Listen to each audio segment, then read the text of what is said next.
Good afternoon. My name is Ed Fisher. I'm a cloud architect with Office 365, America's Cloud Services, which is very impressive when I say it. And what it means is I do deployments for Microsoft Consulting Services key customers, major enterprises, federal governments, a lot of escalations. I own the networking and the security escalation trains for that. So I do a lot of stuff with networking, a lot of stuff with security. Before I joined Microsoft, I was an Office 365 and a BPOS customer before. I was the ISO, so I owned a lot of the problems you guys have. I was the network engineer. I had to figure out how to do a lot of the things.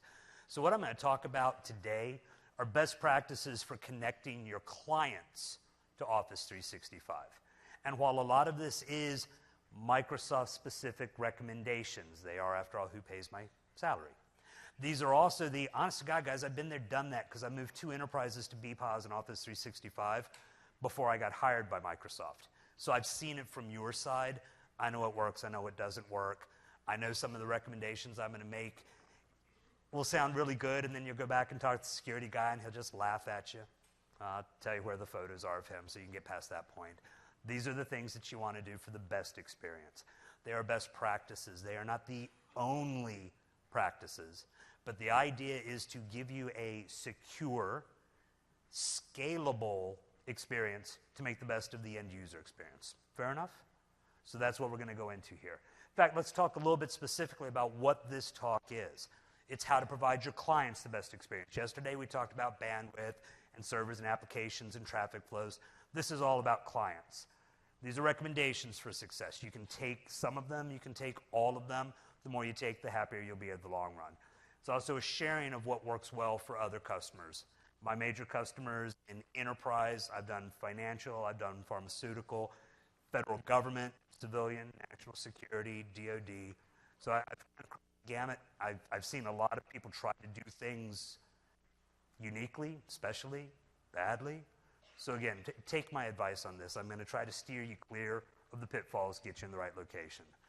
What this is not bandwidth estimations. Sorry, that was yesterday. This is not a justification for the requirements. The service is.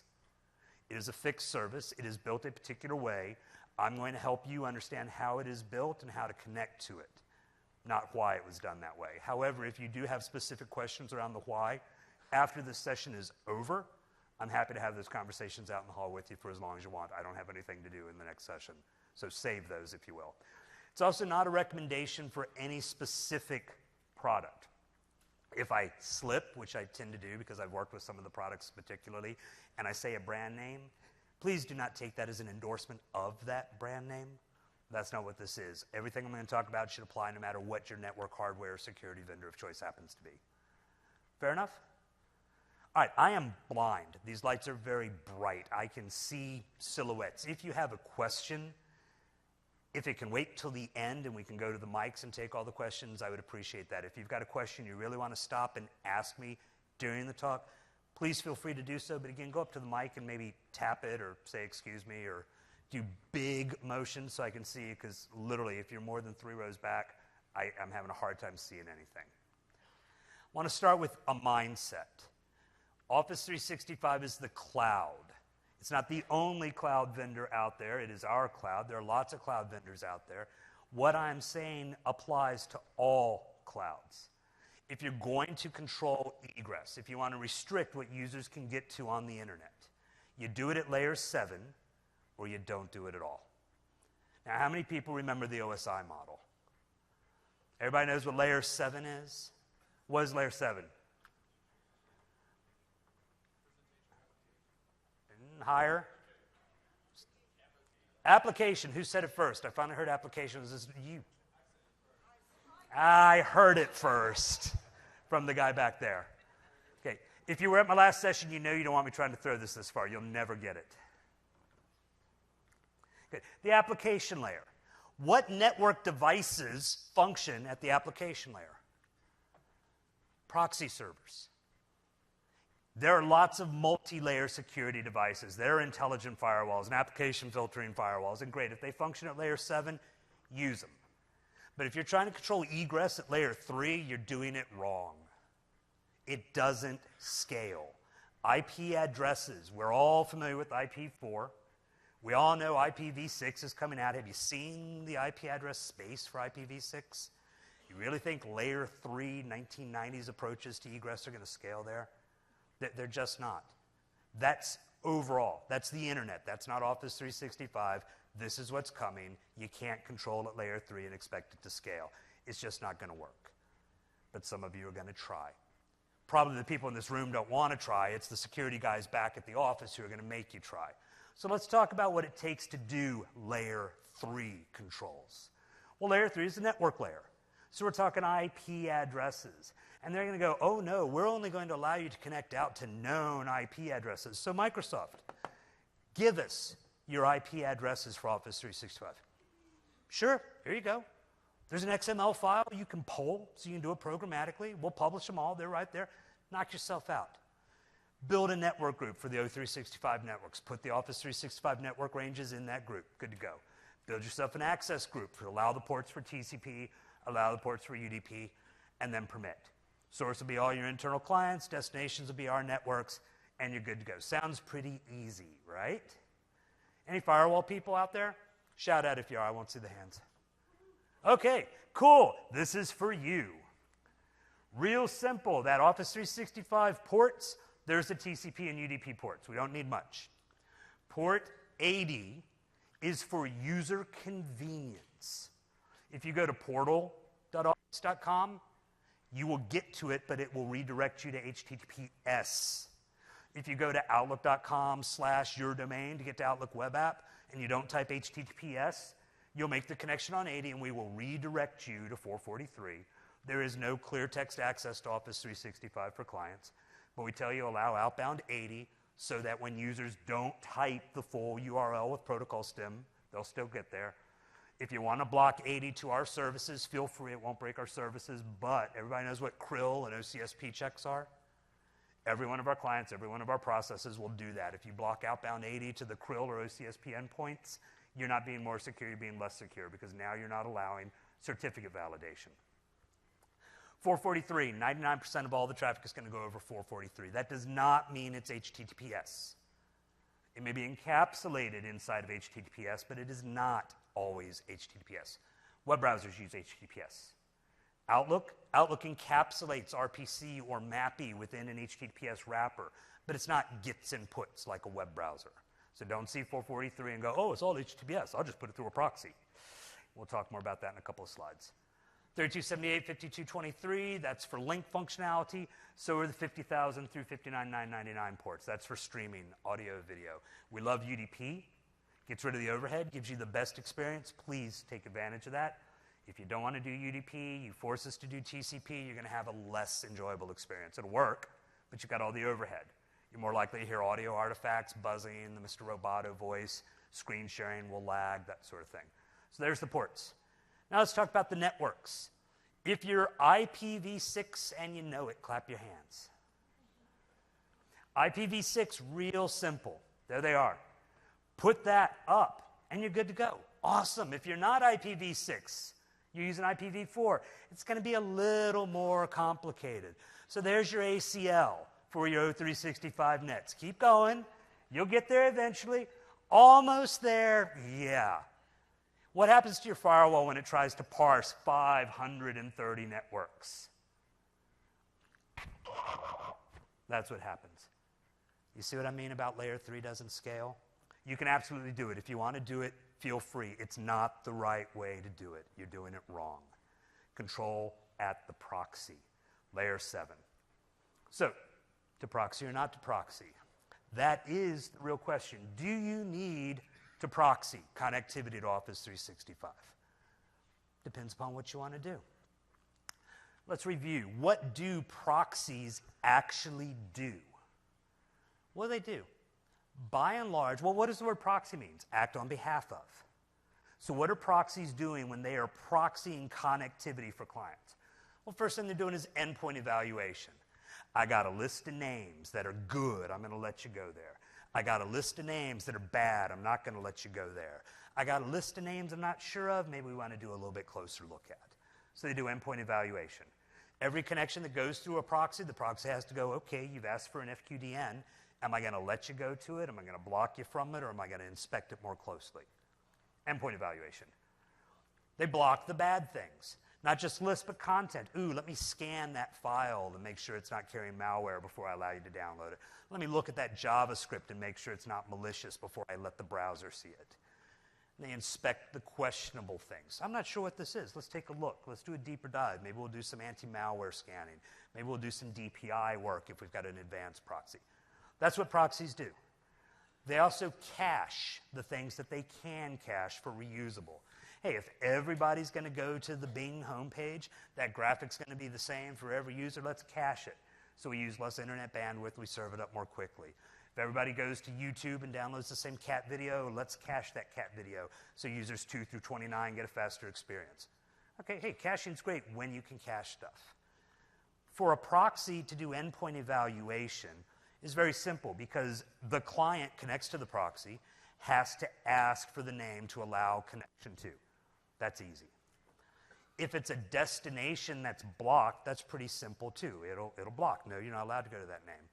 But what if it's going to allow a connection, but then you want it to inspect the content, or even better, cache the content? What does a proxy have to be able to do with that connection? It has to be able to see the content. It has to be able to evaluate the content. What did I say all client connections to Office 365 were?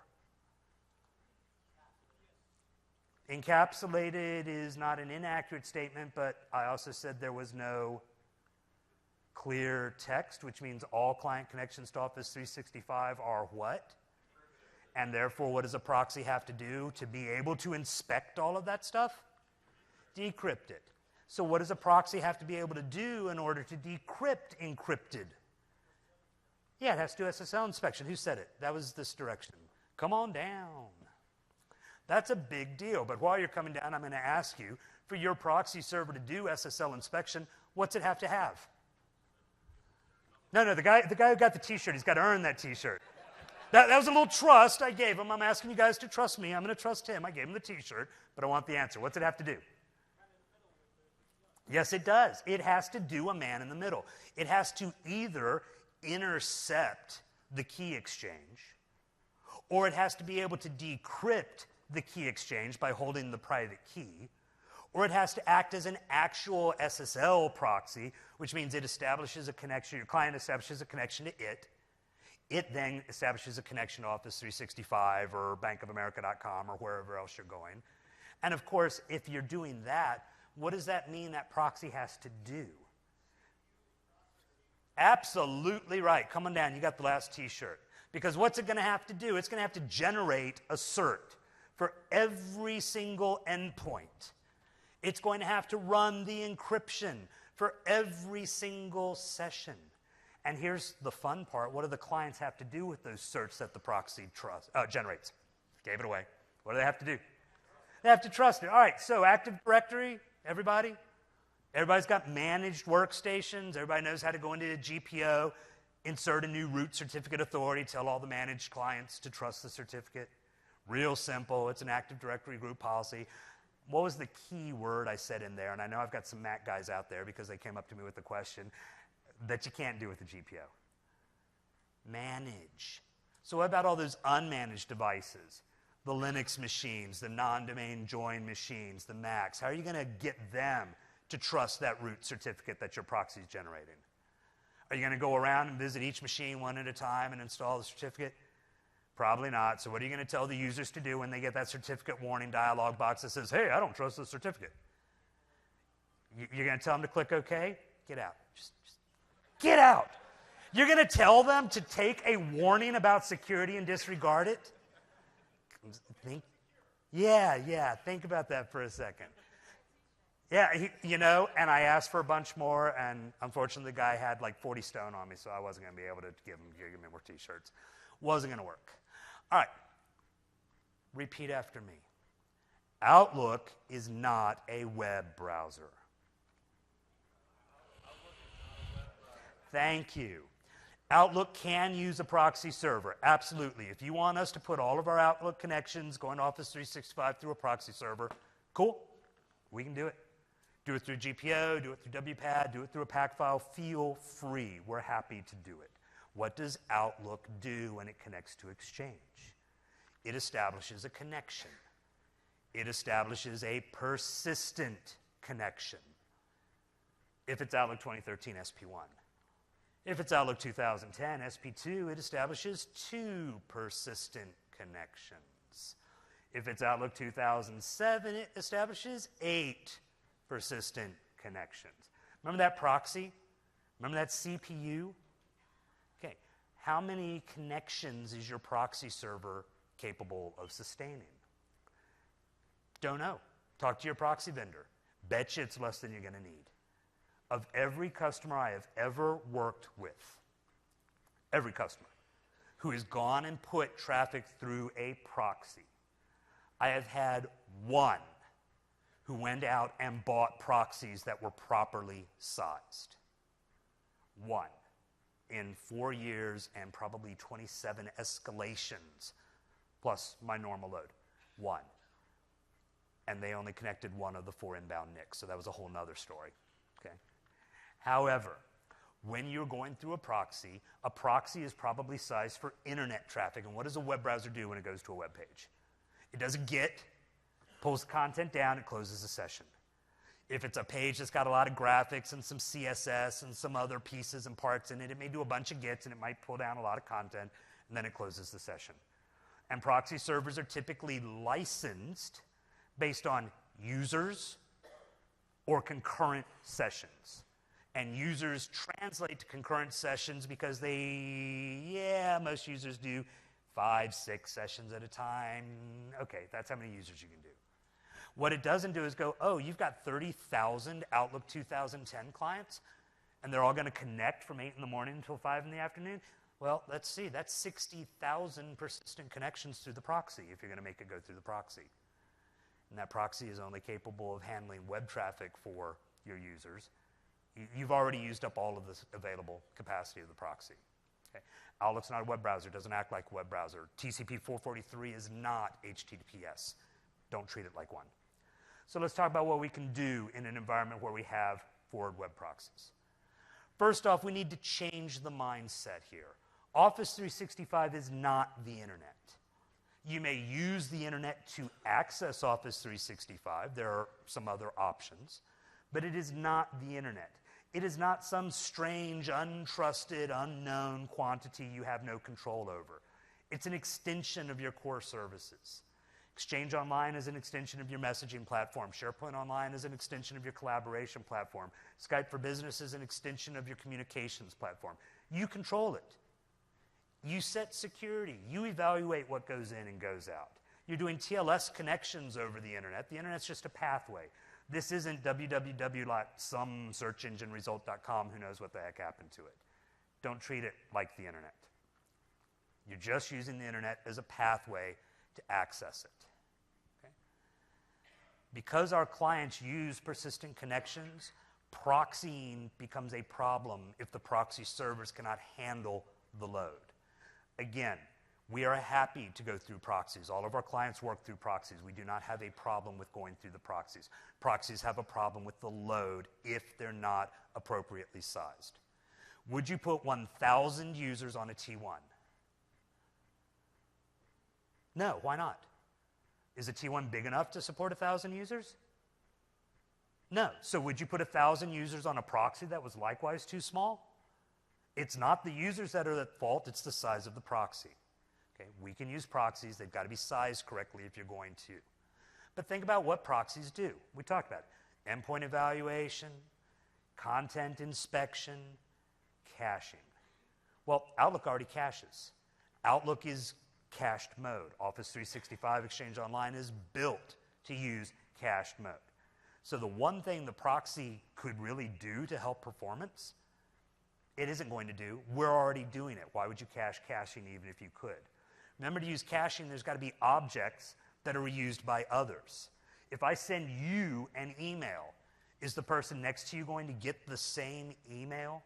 And think about this for a minute. I mean the exact same object that the proxy server would recognize as an object and be able to cache. No. It's a unique message. If I send it to both of you and it gets to both of you and it's got an attachment that's in line to both of you, it's not an object that's got a repeatable value. Each message is unique, so the proxy wouldn't be able to cache it anyway. So is the proxy giving you any benefit from caching? No. Our clients can use proxies. I can't stress that enough. This is not a slam on proxies. This is a, does it make sense to spend all of that money on really big proxies? Or save the money and do things a slightly different way? Because what are proxies going to do? With our clients, they're routers. They're just an extra router that's going to do endpoint evaluation. All they're going to give you is latency. Unless you are doing the, I'm going to generate unique certs and I'm going to inject these certs into the SSL stream and make all the clients trust them so I can do SSL inspection. And if you are doing SSL inspection at your proxy, this is a rhetorical question. Does your CEO know that that means you can read his email or see when he logs into his Fidelity account or what have you? Because if you're doing SSL inspection and injecting a root cert and doing man in the middle or SSL termination, however you want to call it, you can do that. Now, of course, you wouldn't be here if you weren't trustworthy. I totally get that. But if we're talking about risk and we're talking about exposure and we're talking about security, does SSL inspection enhance your security or does it actually decrease your security? Going rogue! Proxy auth can add hundreds of milliseconds of latency. For customers that are using proxies and putting our clients through proxies, even when the proxies are sized appropriately, if they're requiring authentication, that can add hundreds of milliseconds of latency. Think about what proxy auth does. Anybody a proxy admin here? I'm out of t-shirts, but I'm going to ask a question anyway. Okay, I saw motion back here, so thank you. So when I open a browser and I go to www.bing.com and your proxy requires proxy auth, what's it going to do? It's going to hand me a 407. What is a 407? It is an HTTP response code. What processes HTTP response codes? Web browsers. What is Outlook? Well, it's not a web browser. So what happens there? Well, it depends. Maybe it'll fall back to an NTLM challenge response if it's a particular product, or maybe your user goes, oh, that's right, before I can launch Outlook, I have to open up a browser first so it authenticates my IP address and lets me through. Not a good experience, very impactful to Outlook overall capabilities. And again, a reminder, SSL interception, which is what I use as the term for man in the middle, breaks privacy. If you're not going to do SSL interception, root certs, dynamically generated session certs, all of that, guess what we use your proxy for? It's a pretty little router that's going to have to keep all of those sustained sessions going through it. Because this is what we do. We connect to the proxy. We say, cool, we're going to use the proxy. And we're going to say, okay, I want to open up a connection to Office365.com with the connect method. What is the connect method? Can you tell from what I'm showing in the packet decode? It's a TLS tunnel. So what's the proxy doing? It's routing an encrypted tunnel. What are you going to see?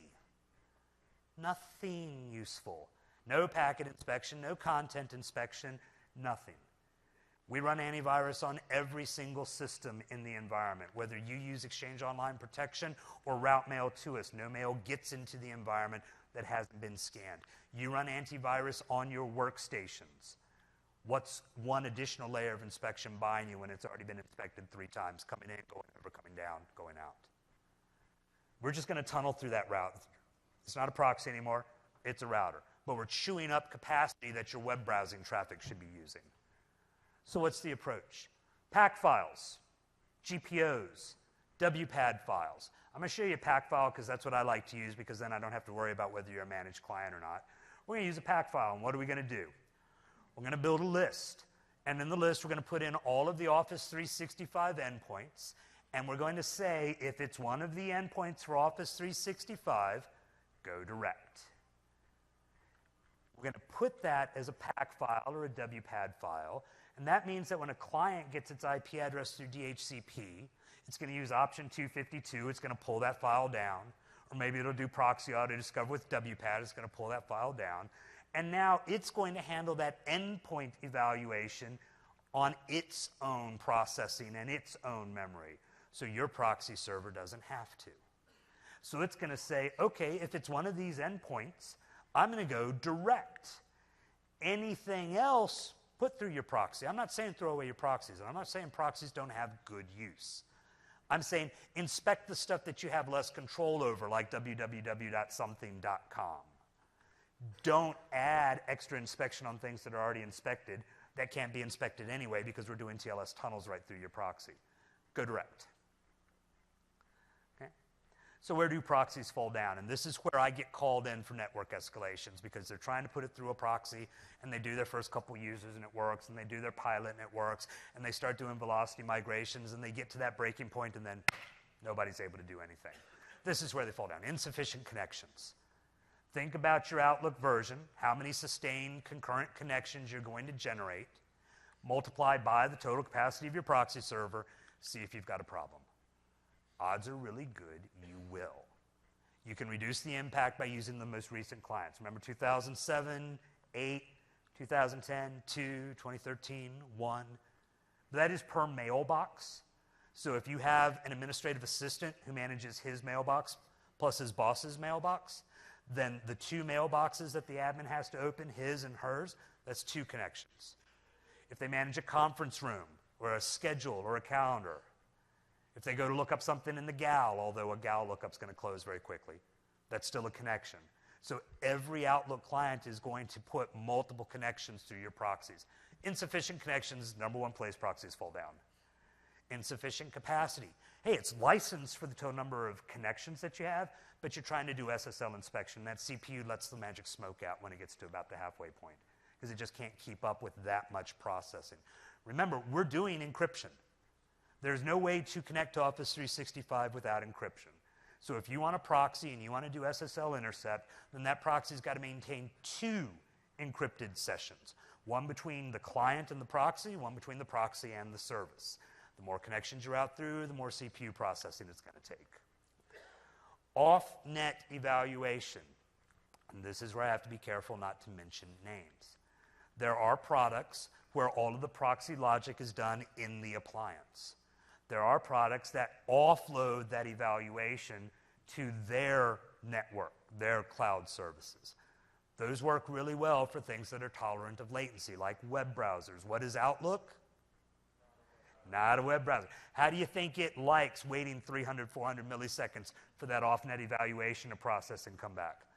Well, I tell you, it hates it. It hates it miserably. Off-net evaluation and Outlook, bad combination all the way around. Authentication. Again, Outlook is not a web browser. 407's not so happy with. If you're going to use a proxy, monitor for latency. It's going to be a tipping point. You're not going to start moving more and more users and see the experience get worse and worse. You're going to add more and more users and everything's going to be happy and it's going to hit the tipping point and you're going to fall off the cliff. So you have to monitor very closely for latency and you need to be prepared to back off very quickly if you hit that point because you're not going to get a lot of warning. Okay. Also, if you're going to use a proxy, please understand we use CDNs. Today we use CDNs to render things that are in web browsers. The portal, Outlook web app, SharePoint Online content. The more customization you do, the less reliance on CDNs you will have for SharePoint.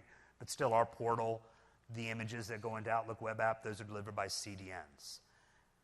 You will never be able to control CDN access at layer 3. Ever. You think we've got a lot of IP ranges? Go ask what Akamai's got. Okay? So if you want to control through a proxy, all of the CDN content we have will be through our namespaces, their IP addresses. So use the PAC file. If you're going to push it through the proxy, you've got to allow connectivity to the CDNs. Again, OA, SharePoint Online, the portal, leverage that. Other clients may in the future. There's a lot of development going on. I mean, you guys are here at Ignite right now. You've heard about the vNext versions of the server products. Some of you have probably already looked at Office 2016 in the early release. We're going to see more and more and more evaluation and evolution in those products. It's fair to say Outlook may start leveraging CDNs for certain things in the future. So it's a nature of an internet-connected service. If you're going to do things at layer 7, you're going to be fine. If you're going to do things at layer 3, you're doomed. They're not going to scale. They're not going to work. All right. Remember that the service is evergreen.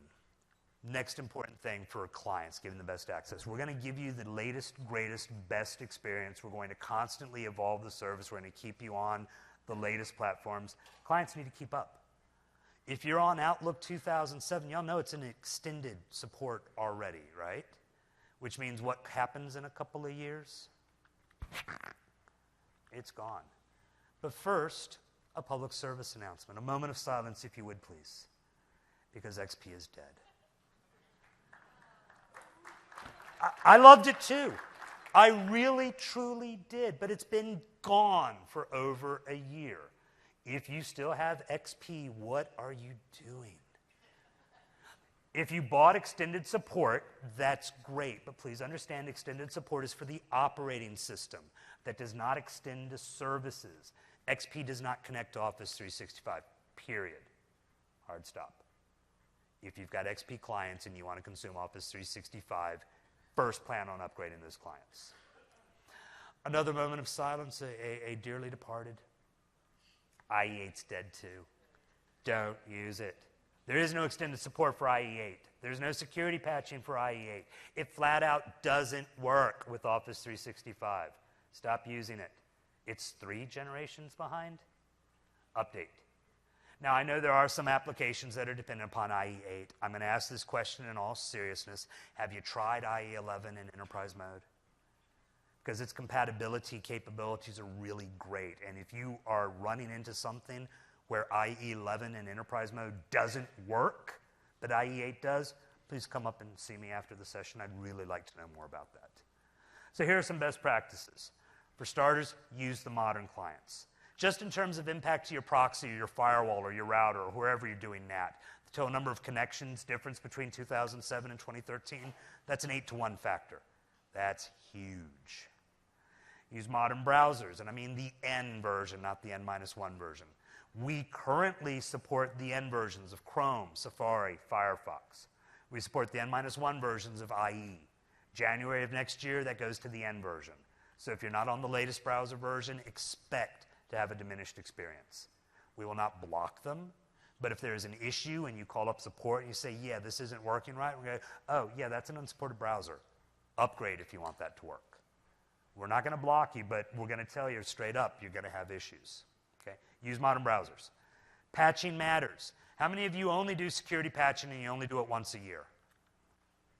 If you raise your hand, please use that first door. I think the first one's where the sharks are.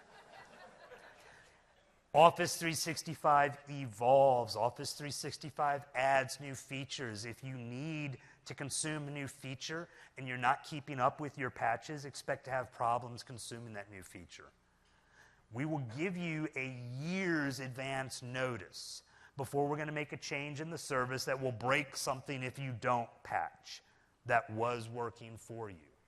But if we roll a new feature to take advantage of that new feature, if you need a patch to be able to do it, you need to apply that patch. Keep current. Okay?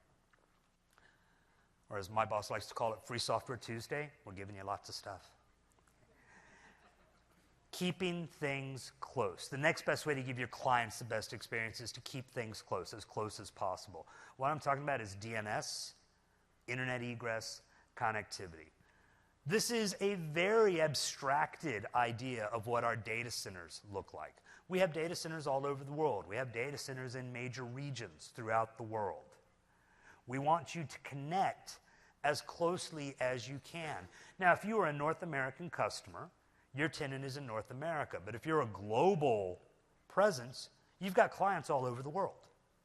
Yes, they can come over the internet, cross the Atlantic, cross the Pacific on the public internet to get to our services.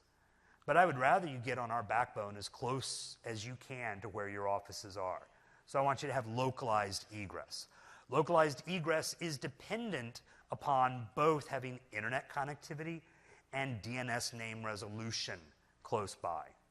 So if I'm a client outside of the United States, I want to do a DNS lookup that gets resolved outside of the United States. I want to have internet access outside of the United States. So I get on the Microsoft backbone as close as I can, because then I'm not fighting with cat videos. I've got QoS from the data center in Australia or the data center in France or wherever that client happens to be, getting to the mailbox in the US as quickly as possible. As an example of the data flow, take a look at what happens if you're a North American tenant and you've got a client inside North America. And your DNS egress and your internet egress all happen locally. Hey, you do a lookup on the name, you go out to the internet, you get on our backbone, you connect. Nice, simple. We do a query of DNS, we get a DNS response, we provide something in region from the Microsoft DNS servers, client connects to the local endpoint, everybody's happy. Connects to a local CAS, gets to the mailbox fast as they can. If you're outside of the country or the region where your tenant is, it's a little bit different. You're going to query your local DNS. If your local DNS is configured to forward to the domain controllers in the US, you're going to get a US IP address. But if they can go straight out to the internet, you're going to get an IP address that's in region, which means you're going to be given an IP connection to our edge in whatever data center is within your region. You'll connect there, and a server there will serve the client connections to proxy over our backbone to the mailbox that's in the tenant. So you get a much faster connection point. Okay? Get on our backbone. It doesn't cost you any extra. You're not competing with cat videos. It is designed for Office 365. You'll get the best client connection, the quickest, the lowest latency, just as fast as you can. Okay? So let's take a look at geo-DNS issues. Bless you. Here's a map of the world. There's your data center. You've got a routed MPLS network. Everybody's happy. We want to layer on the Microsoft network. Okay? We've got, again, points of presence wherever you want to get on our point of presence as close to the client as you possibly can. It just gives you the overall best performance. Okay? Give you another example, Microsoft Edge. We've got Edge connections in 22 countries. So Edge can reuse existing TCP sessions. Its protocol and connectivity optimization gives you a much faster overall connection between clients and servers. And it's all done within our network. It doesn't require any special client capabilities, any particular patches. Pay no attention to the man behind the curtain. You get a better overall experience. And this continues to grow in terms of providing better connectivity.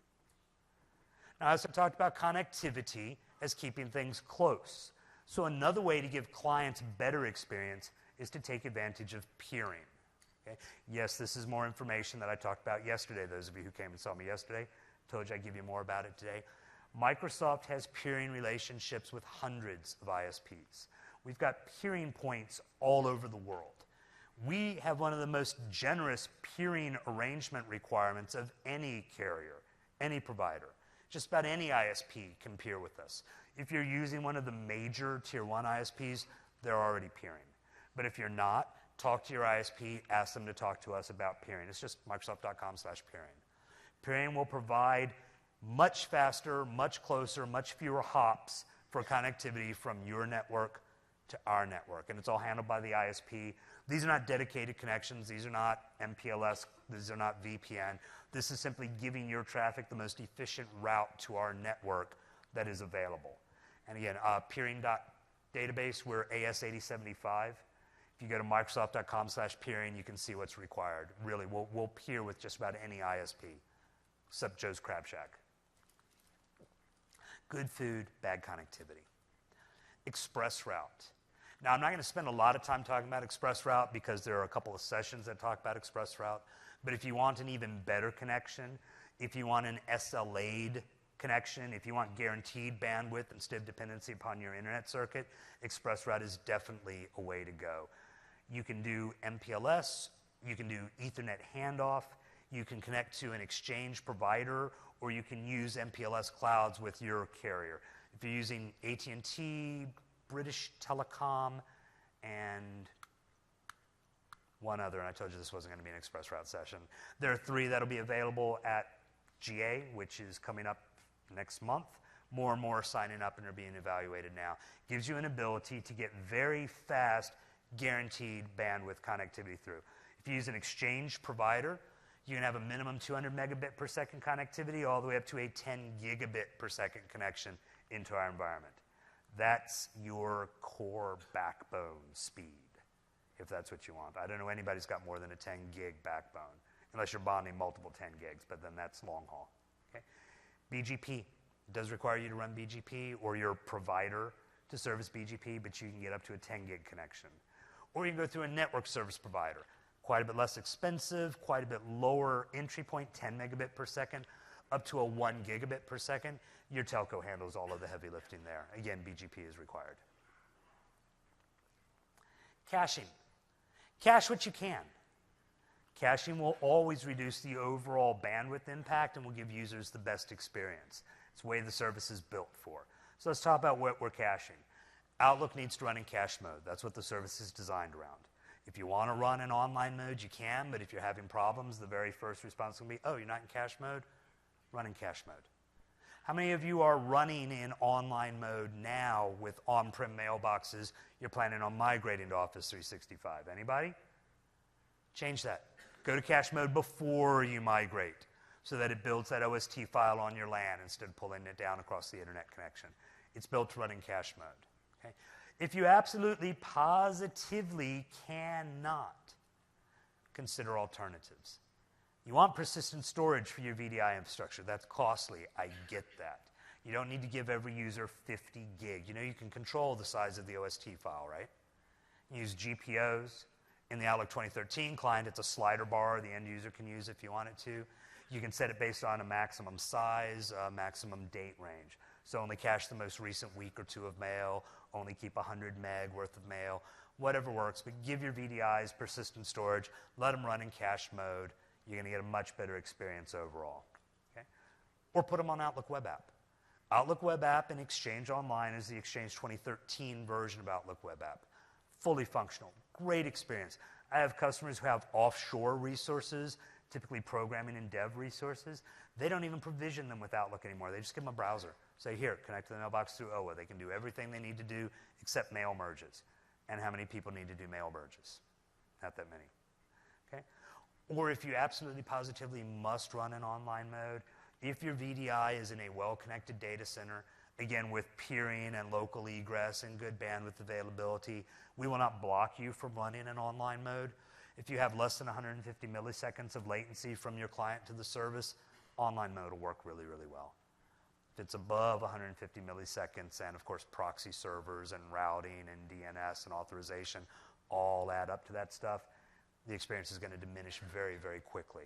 But if they've got a nice, clean, fast connection, you can run them in online mode. It will work. Okay. All right, let's talk about VPN users. Split tunneling is not evil. It's not the end of the world. You say that to a security guy, hey, can we split tunnel? Watch their little heads explode. I used to be that guy, you know, my head exploded a few times. Split tunneling, oh my God, are you crazy? You're going to send clear text stuff? No, remember, is there any clear text to Office 365 at all? No client access. If you use a web browser, we're going to redirect you. That's customer or end user convenience. There's no clear text. So what is the benefit of taking an encrypted TLS session from a client, routing it in an IPsec tunnel into your VPN, and then back out to Office 365, and then from Office 365 back to your VPN concentrator, back to the client? If you're going to do that, I want to know what ISP you use. I'm going to go buy some stock because they're probably going to do very well in the next quarter, because that's a lot of unnecessary bandwidth. If you must do it, okay, it will work, but where it's going to hurt is going to be in link audio, link video, link presentation sharing. We want as fast a connection as we possibly can.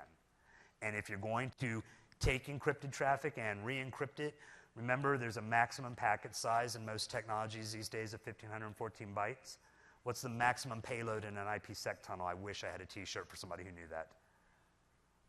1,376 bytes. So if you're going to do a TLS session and then you're going to pack it into an IPsec tunnel instead of moving 1,492 bytes worth of data, you're down around 972 bytes worth of data. It's going to take a lot more packets to do the same thing. And because IPsec is going to essentially use TCP, it's type 50, type 51, it's not really type 6, but there's still the overhead to set up. There's a lot of additional overhead. Audio and video is going to suffer. All client access to Office 365 is encrypted. You don't get much benefit from encrypting encryption. All you're doing is wasting time, wasting bandwidth, wasting CPU cycles. Latency is the biggest problem. You may have infinite bandwidth. You may have no concerns about bandwidth at all, but think about the latency. all of the hops it has to go to get to your VPN, to turn around and go back out, and then come all the way back and go all the way down. It's probably less than half that much to allow a client to go direct. Split tunneling will give you a much better experience for link audio, link video, plus that will allow audio and video to use UDP. It's still encrypted, but it's UDP based, so it's going to be much less latency, much less overhead, much better experience. Also, please remember the cloud, it is designed for ubiquitous access. Anybody read NIST 800-53? Usually somebody raises their hand and goes, yeah, it's my favorite book, dude. It is the standard for cloud computing. It's the codified, these are what cloud computing systems are meant to be. Ubiquitous access. It's built to be allowed access from anywhere. You can restrict that by controlling the authentication, but it's built to allow access from anywhere. That's going to give users the best experience overall. So let's review. We want to have the best experience we can. What are the things we want to keep in mind? Don't control egress at the firewall. Layer 7, cool. Layer 3, not so much. Bypass the proxy, and if you can't bypass the proxy, scale it up. Talk to your vendor of choice, make sure they understand. You say, yeah, I need to talk about sizing because we're going to adopt Office 365, and they go, Office what? I'm sorry, I got another call. Let me call you back. Go talk to somebody else. If they don't know what you mean, that's a big warning sign. Bypass it or scale it up. Plan for the fact that we're going to use the CDNs. It's the nature of the beast. Provide local DNS. Provide local internet egress. Get your clients on the internet quick as they can so they're on our backbone as quick and as close as they can. Leverage peering. It's free. It doesn't cost you anything. Your ISP is probably already doing it. And if they're not, we'll happily peer with them. Doesn't cost you any money at all. We'll give you a better overall end-to-end experience. Consider ExpressRoute if you want more, including dedicated bandwidth. Plan for using the caches, especially the Outlook cache, the OST file. Split tunnel your remote users. These are the best ways. Incidentally, this deck, if you're trying to get your camera to focus, it's available for download now. If you go to Yammer, the whole deck, you can pull it down. If you want to take pictures, feel free. There's nothing NDA here, but you can download the entire slide deck right off of the Yammer site. There is an eval. These sessions are driven by the evals. If you enjoyed the session, if it was useful, say so. They'll bring me back to the next one. If it sucked, say so. You'll never see me again. Until you call up support because your proxy server is melting down. They say, okay, we're going to send our network guy, and then I'll see you again. In fact, there's a couple of you in the room I've seen before. Okay, so keep that in mind. I am going to open it up now for questions because I believe, if I'm reading this right, we've got 26 minutes and something worth of questions. I don't have anything new to say. This is the end if you want to hang out and ask questions. Again, if you hit the mic, that way I can hear you and I don't have to repeat your question to the audience. If you don't have any questions, thank you very much.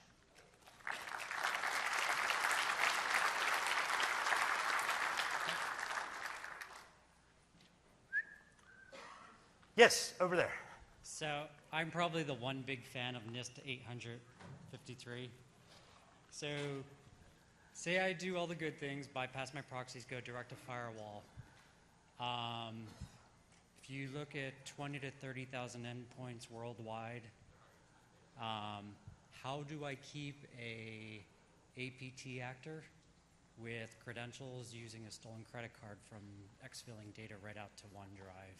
So I would tell you the fastest, easiest, most efficient way to do that is not use credentials. Go multi-factor, two-factor auth, multi-factor auth. That protects my tenant, though. So I'm protecting my tenant on my network, but if they've gotten something onto one of my machines and they're using Joe at badcompany.com, it's going straight out my firewall direct to their tenant, which I have no visibility into. I've found no compensation for that. Okay, so your concern, and I'm going to try to repeat this because I want to make sure I'm following you, is you're going to allow outbound egress to Office 365. Yep. You're concerned that someone is going to get onto Office 365 and host malicious content that your clients might be able to connect to. Right. So if my clients by default can connect to OneDrive or Exchange or SharePoint or whatever, just because that's how I set my network configuration up. So if they're not using joe@mycompany.com and they're using joe@badcompany.com, I have no visibility into that outbound traffic. Okay, so you want to put them through your proxy so that you've got visibility. Is that where you're going with this? No, if I follow the guidance, how do I compensate for that problem? Okay, so Other than don't get any APT actors on your network, which is, forget that. yeah, well, Coexist, not keep out. presume breach is the mindset that you need to have. Yep. So if you go to trustoffice365.com, that will redirect to the Office 365 Trust Center. Yep. And there's a great deal of information about the in-place security controls that we have with mitigations for what customers might try to do to either accidentally or intentionally load malware, inappropriate I'm content. not worried about into the malware. service. So if I'm looking at like my internal, so you have 20, 30 years worth of file shares and stuff all over your network. Mm-hmm. They're logged in with their domain credentials on my local network. They get a piece of malware. That malware goes and scrapes a bunch of data off a SharePoint server, and I don't catch it in that 10 minutes. They use Joe at Joe at Bad Company to upload that 200 megs worth of files, because I'm going direct out through my network, not proxying it, not doing anything else like that. That data can be gone long before I even catch it in a Splunk log. Okay, so if that is something you want to catch, you have to put it through a system that is able to evaluate the content. And that means a proxy server Right. that is going to do SSL interception, which you can do. The trade-offs are you're doing SSL interception, which breaks privacy, Yep. because you can't be selective. Oh, I'm not going to look at the CEO's Fidelity portfolio. Right. Well, you're not going to look at anything, but you have the potential to.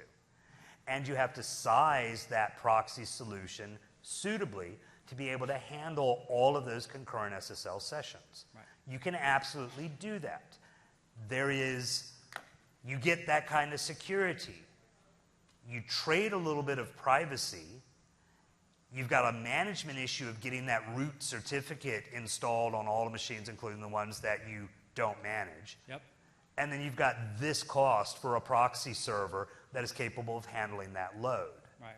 That's The only the way right now. trade-off. You buy a proxy server scaled to be able to support. So one of the things that I've worked through our account team and some of the project leaders are working for is a service enhancement to flip the paradigm. So is there a way for me to have the service check the inbound IP ranges that are coming off and see if there's a domain name credential being presented from something other than I authorize coming out of my No. IP space? No. What you can do is you can control authentication at your ADFS. If you're doing federated auth, we are going to offload authentication to you. Right. But that would not do the joe@bad.com because you're not controlling that endpoint. Right, because I'm already doing that, and there's some other problems we've Right. encountered with that. So right? secure the data in that point, not the access. Right. Put host-based intrusion protection on the SharePoint site. So if somebody starts to do an unusual scrape, it flips an alert instead of an after-the-fact log. Yeah, that's what I'm starting to do, but now I'm going, it's just a different cost incurred either way. I haven't found a good solution for that in any manner, and I was wondering what your opinions were. You can absolutely use the proxy at that point, but you are buying I know. this proxy, not this proxy, I know. with the Okay. corresponding costs. Cool, thanks. Sure. Hi. Do you have any input or suggestion, if you've got an Office 365 tenant and you have travelers going into China, if you do split tunnel, then you're going to be hopping the GFW? Okay. So, yeah, the Great Firewall of China is the one exception to local egress and split tunneling, because if you hit the internet within mainland China, you hit the great latency barrier that is the Great Firewall of China. In those situations, no, don't split tunnel. If you have offices in China, route that traffic over the MPLS network to your Hong Kong office, your Seoul office, your Tokyo office before it gets out to the internet. So it's treated as your internal traffic routes through, and instead of queuing up at the Great Firewall, before it gets out. Okay. They are the one exception. Now, for businesses that operate within mainland China, there is an Office 365 instantiation specifically for them, Right. so that it's all within their boundaries and there's no firewall. Look in the next couple of years for some service enhancements that will be able to leverage that connectivity, but that is very much subject to the Chinese government's approval. So until that time, route it out your MPLS network. Don't do the split tunnel, so that once you've got that established session, you're not getting all the attempts to do DPI. They're not able to see anything else because they don't get the certificates. Your clients aren't going to trust their certificates. That doesn't stop them from trying to do DPI on every single frame. And all that means is you've just got this monster queue backlog, and everybody's latency hits the 500-600 milliseconds waiting to get through. Yeah, I just came back, and it'll work for 15 minutes. It'll not work for 30 minutes. That Yeah, type of thing. that's a common thing. That's the exception to the rule there. Appreciate it. Sure. Yes.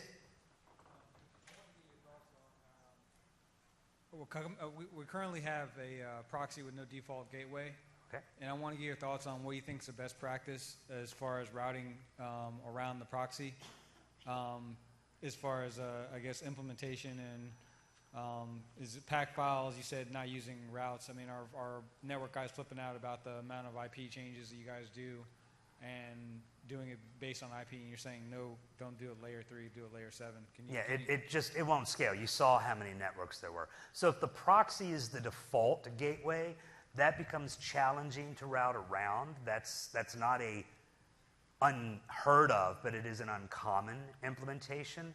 So depending upon the make and model of the proxy, doing an endpoint evaluation at the connection that then immediately passes the connection without further evaluation will minimize the amount of latency and not require network changes. Having the proxy as the default gateway is going to be that big next network upgrade, maybe reconsider that. So we're looking at having, creating a default gateway and having everything turn left, but I mean, you still have to publish those IPs, right? I mean, how would you know, how would the traffic know whether to go around to Office 365 versus through the proxy? Well, if it's a default gateway, then any network that's not defined should go out that way, so you don't have to define them. If you want to define them and you're using BGP internally, then rather than having to list every one of those 537 networks, just route AS8075 out. Most customers do not use BGP internally.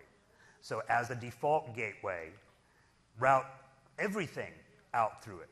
But in the pack file, define anything that's not the Office 365 ranges or the other applications that are not proxy happy to go through the proxy. And by doing it in a pack file, any client that uses DHCP is going to pick up and process that. Okay. Yes? What's your opinion or stance on running connections through a third-party cloud security service? It's latent. If they are giving you a sense of well-being, okay. But what are they doing that you aren't already doing? What are they capable of doing? Again, whether it's a third-party service or a proxy appliance directly in your data center, if they're not doing SSL interception, they're not doing anything but endpoint evaluation. If they are doing SSL interception, certificate management, certificate overhead, if it's an off-site service, it's their problem to worry about CPU cycles and sustained connections. But you're still routing all of that traffic instead of 6 hops, 12 hops out and back. It depends upon where the connectivity is. There are security appliances that can be deployed on-prem that may give you some level of comfort. We certainly can work with encryption appliances so that when you load data up to us, it's an encrypted blob. We offer services where you manage the keys. There are also third-party services where you maintain all of the keys. The difference is both in throughput and capacity and functionality. Yeah, my concern isn't about the security. I'm sorry? My concern isn't about the decryption or the inspection. It's more about additional access controls, more granular access controls than are provided today. Okay. Do you have a specific example? Because I may not be familiar with that. One of the services actually can identify if it's a managed device or unmanaged device and only allow through to the web interface tools and not allow thick clients or rich clients through. Okay, so it's almost like an MDM type of service. Kind of. Okay. Look at what you're going to put through. Exchange ActiveSync, web browsers, very latency tolerant. Outlook, not so much. So if you're going to pump everything through that, evaluate for latency. There's a magic number, 325 milliseconds. Okay. 300 milliseconds is on you.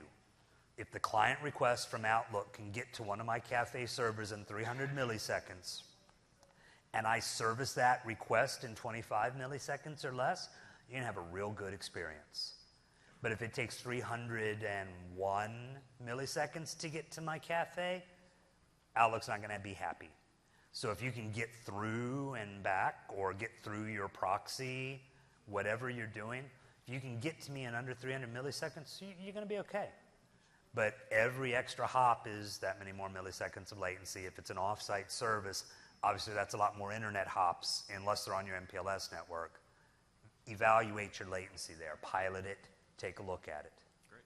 Okay? Thank you. Sure. Standing in the back, waiting, or with a question? Waiting. Yes? Waiting. Oh, not a question. Hi. How you doing? So, in your role of all the troubleshooting and emergencies you get called out to and moving all this traffic off the proxies to the firewall, do you ever have customers that have the similar capacity issues at the firewall itself, or have any general advice about how to make sure that the firewall can prepare for these kinds of connections? Sure. So if you're going to do layer 3, that's the biggest issue. You're parsing 537 networks, and that's going to continue to grow. That's a problem. NAT is another problem. So we talked a little bit about that yesterday, if you were in the session yesterday. We've got plenty of time. Let's talk about what NAT does. Most customers have private IP addressing internally. They have one or more routable IP addresses at the edge. Traffic is going to be translated at the edge device, firewall, router, what have you. Most devices that do network address translation not only do the IP layer 3, they do ports layer 4. Most devices will start at the ephemeral port range for the new source port, 49.152 to 65.535. That's 16,384-ish available ports. Every session must be translated. So if you're using Outlook 2007 and it's going to open 8 persistent connections, that's 8 XLates at the firewall or at the router per user. After about 2,000 users, you've blown your XLate table out. You've used up all the available connections. So you've got choices. The more modern clients use fewer connections. Obviously, that's one way to go. Having more than one IP address on the firewall for NAT or on the router for NAT, that's another way to go, because now you've got 32,768, 65.535, yada, yada, yada. Not all, but some firewalls allow you to configure the default source starting port. So rather than starting at 49.152, drop it all the way down to 1025. Just because the RFCs define the ephemeral port doesn't mean they have to do that. It's a source port. Who cares? Start at a lower port. But if you're going to do any of that while having enough ports in the XLate table is critical, the XLate table has to be cached in memory on the firewall. So you need to be very careful that the firewall, or again the router, if you're going to do it at the router, has sufficient RAM to maintain all of those persistent XLates in memory for what would literally be the duration of the workday. Most people launch Outlook when they walk in the morning, and they close Outlook when they go home at night. And for the 8.5, 9 hours that they're there, those persistent connections are maintained. So your routing device, your NAT device, has to have enough memory to keep those translates in table. Okay, thank you. You're welcome. Yes? Hi, how you doing? Our default gateway happens to be an ASA, so I have a bit of a problem with my security guys they want to check everything that goes out to the internet just in case something's going out that it's not supposed to. So I've been going backwards and forwards with them. We are currently maintaining a very large IP list for our pilot, and I'm on the RSS feed, and I have to feed them in language they like, so they can update the firewall. Okay. We've had a lot of people tell us, you got to allow this stuff out. They keep on telling me, how do we do that? They want to, I say you need like the URL allow list like the documentation provides. I was wondering if I don't speak ASA, is there something I can tell them? Because I don't think I'm going to win the battle of just let my clients go. Set my clients free. Because the argument I get back is, well, even though we have many layers of protection, there's always that millionth % chance that some malware will get on a computer and then try and go out, and they want to catch that. Okay. And I have a hard time with upper management. Upper management will never say no to security when they start, I don't say threatening, but... Okay. So I'm going to let you know a little secret, because I used to be one of them. Security guys bluff really hard because most people won't call them on it. It is not security's job to make decisions, because if it was, you wouldn't have internet. Straight up, let's be honest. It's true. What is the biggest It's true. risk? The internet. If security had their way, they just cut the cable. Yeah, they'd fire all the users too. Exactly. Anybody remember C2 Red security for NT4? Rip out the network cable, solder all the serial ports. Awesome. Nobody's getting into that box without physical access. But what good is it? Okay. So there is security, there is accessibility, and you have to find the right balance for your org. And the business will accept some risk if there is sufficient facility, business advantage, revenue stream, or potential to generate revenue stream to accept that risk. And if you're having conversations with security and they're having conversations with business and you're not having a three-way conversation, you're getting snowed, straight and simple. So from an ASA, and I speak ASA, they were my platform of choice when I was doing that stuff. There are a couple of things to consider. When I did the access group, that is to facilitate your change requests. Because the proper way to interpret the change is not, I want to add an IP address to the firewall. Guys, that's daily management. You're not asking for new access to new services. So the access group is the approved, you're allowed to access to Office 365. And if a new range needs to be added, that should simply be an add to the range. Add it to the access group. You're not asking for new access. The service is expanding. The spirit of what's been approved is access to Office 365. Okay. If they're running the most recent train, 13 dot whatever it happens to be, and they have enough memory, they can stop doing IP entirely and do domain name. The problem with Cisco and domain name lookups is RFCs, they don't need no stinking RFCs. They don't honor TTLs on DNS records. The cloud expands, contracts, we move stuff all over the place. They're going to do a DNS lookup. They're going to get one of our records. We may have a 30-second TTL because we may change it frequently. They're going to artificially add 3,600 of that TTL, and they'll never look it up again. And that can cause problems when they say, well, I've looked up and I've allowed this, but now you're trying to go to that, and that's not what I've got in my cache, so I'm not going to allow it. Even though our TTL expired 38 minutes ago when we updated the record, because they add that artificial 3,600 to the lookup. That actually sounds like one of the problems they've been talking to me Yep, about. it's a fixed point. So they don't do domain name-based lookups well at all. They're trying to control at layer 3, when what they need to do is control at layer 7. So whether they get the AIM SSP module and run proxy and WebSense on it, or you want to go out and get blue coats and route all that traffic through proxies, you need to get off of the layer 3 egress, because it's not going to scale, and it's going to be a pain point. It's going to be a fight from now until the end of time. Okay. And one of the things I do as an architect is I talk to customers about this. If you want me to talk to your customer, reach out to your team, reach out to your TAM, talk to your TAM or We're your not big account enough for a TAM. I'm sorry? We're not big enough for a TAM. Oh, okay. Or reach out to my channel provider, and I Yeah. usually get somebody who wants to sell me something within 5 minutes. I'm sure. I'm not looking to try to sell you something. I'm looking to try to help you out with the problem. Yeah, I appreciate That's a tough bit. My contact information is in the Yammer group. Okay. I can't provide you free services. There's I this understand. whole I was- laws thing. But I can provide you some advice through email. So Oh, drop me an email if you try to take this conversation back to them and something just gets lost in translation. Let me know what's going on. I'll see if I can help you out with a bit more. Okay, I appreciate But the help. layer Thank you. 3 does not scale. It's an uphill battle you'll lose. If they can control it at 7, great. They're trying to.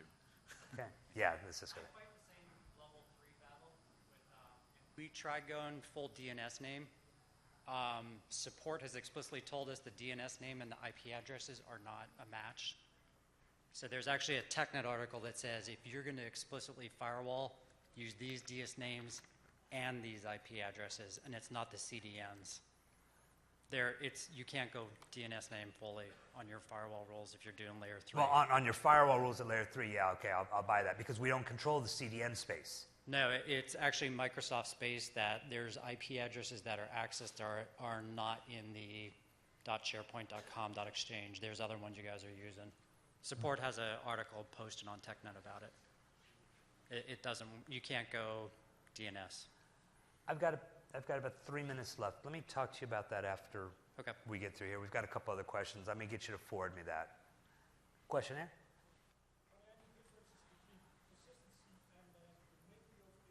Versus RPC over HTTP? Ask that one more time because the mic came on a little bit late. I missed the first part. So you have now a new protocol that is maybe over HTTP instead of Right. RPC over HTTP. Has that an impact on the persistency as well for So, proxies? so MAPI over HTTP will use one persistent connection, but there are other benefits to using that protocol over Outlook Anywhere, which in 2013 SP1 is also a single connection.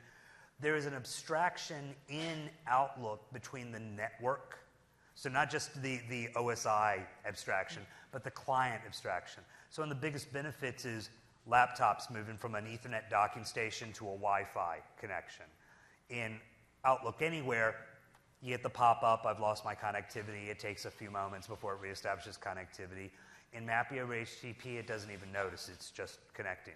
Hey, I've got a different connection down in the NDIS layer. Outlook doesn't even care. It doesn't notice it. No bubbles, no pop-ups.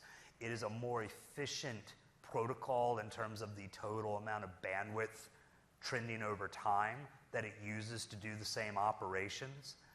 It's negligible for a single user looking at it for an hour, but if you've got thousands and thousands and thousands of users over time, it adds up. You know, a 1% improvement over time adds up pretty quickly. So it's more efficient, but the network abstraction is good. But if you're on 2013 and you're using Outlook Anywhere, that's one persistent connection. MAPI over HTTP, one persistent connection. Okay. Okay. And nobody else at the microphones. We got 2 minutes.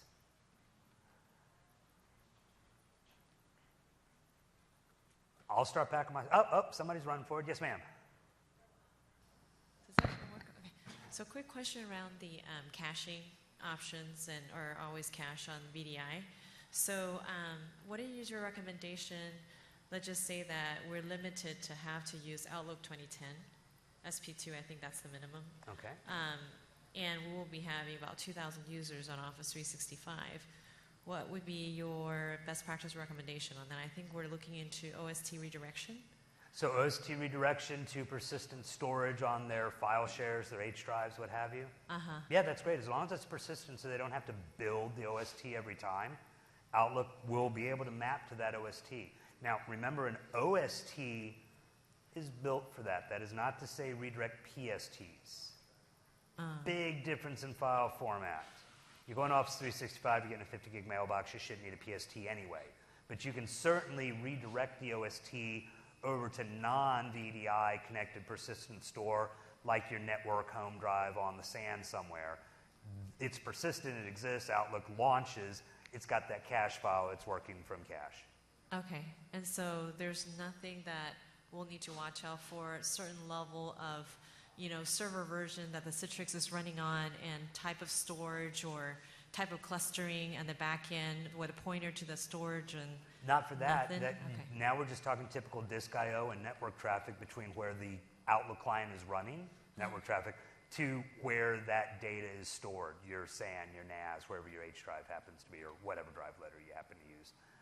From a Citrix perspective or any other VDI perspective, it's just client operations at that point. So disk I/O is irrelevant for the Outlook functionality beyond loading the initial Outlook.exe and the various libraries Outlook uses. But you'd have that exact same input even if you went to online mode. So really, network traffic and disk I/O on the SAN. Okay. Another question, maybe not entirely related to this, but as you're saying, definitely cloud is to provide access everywhere. I think we're trying to do the opposite thing, is that we're looking for a way that to limit that client access to Office 365 when the user is not on the corporate network. However, we want to be able to limit to specific workload like email data only, but not to break the Office 365 license, like the download use program. Is there? Are you using federated authentication with ADFS? Yes, we are. What version of ADFS? 3.0. I'm sorry? 3.0. Okay, so you're on 2012 R2 as your ADFS servers. Yes. So there are ADFS client access policies that can be established. The trouble is they're not client aware, they're endpoint aware. And you've got the active endpoint, you've got the passive endpoint, and you've got the metadata exchange endpoint. And when you try to do CAP, client access policies, you're limiting what endpoints are available based on source network or member of group. And the Office Pro Plus activation is a pain point. Right. Link is a pain point because they use the metadata exchange Exactly. endpoint. And that one doesn't play nice with CAP. So if you are trying to allow Office Pro Plus to do its phone home for license confirmation, but you're also trying to block what? Email data access. Okay, so email data access, are you talking Outlook connectivity? Yes. That's doable because there you restrict the active endpoint. Outlook today is the only part that's going to use the active endpoint other than Exchange ActiveSync. And Exchange ActiveSync is the only protocol stem that we can recognize a difference in. So you can set client access policies. You can say allow Exchange ActiveSync, allow web browsing, block Outlook, and that'll stop people from installing Outlook at home. It will not block them from using Outlook web app, though. Oh yeah, that's not a problem. Okay. So there is a claims token policy that specifically you can say block everything else except for Outlook? That's one of the documented use cases. So look up ADFS client access policies, Okay. and it's one of the 4 documented use cases. Okay.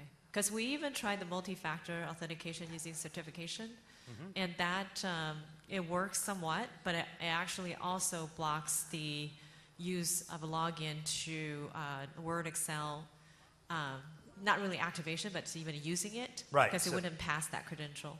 Exactly. Yeah. Okay. So Outlook 2013, Office 2013 SP2 will introduce what we are referring to as modern authentication, Yeah. and that will make all of those clients 2FA, MFA aware. Oh, okay. So if you're on the 2013 or the Office Pro Plus suite, Yeah. it's right around the corner. When is that? Right around the I don't have a corner? date yet, but it's if they didn't give a date yet, watch tomorrow. Oh, okay. It may be announced there, but I'm not part of that, so I won't know for sure. You've got a question, but Thank you. I'm red and I need to shut down. Do you want to just come forward while I'm packing up? Thank you, everybody. Appreciate it. If you've got other questions, I don't need to go anywhere. We'll just need to drop the stage and move outside.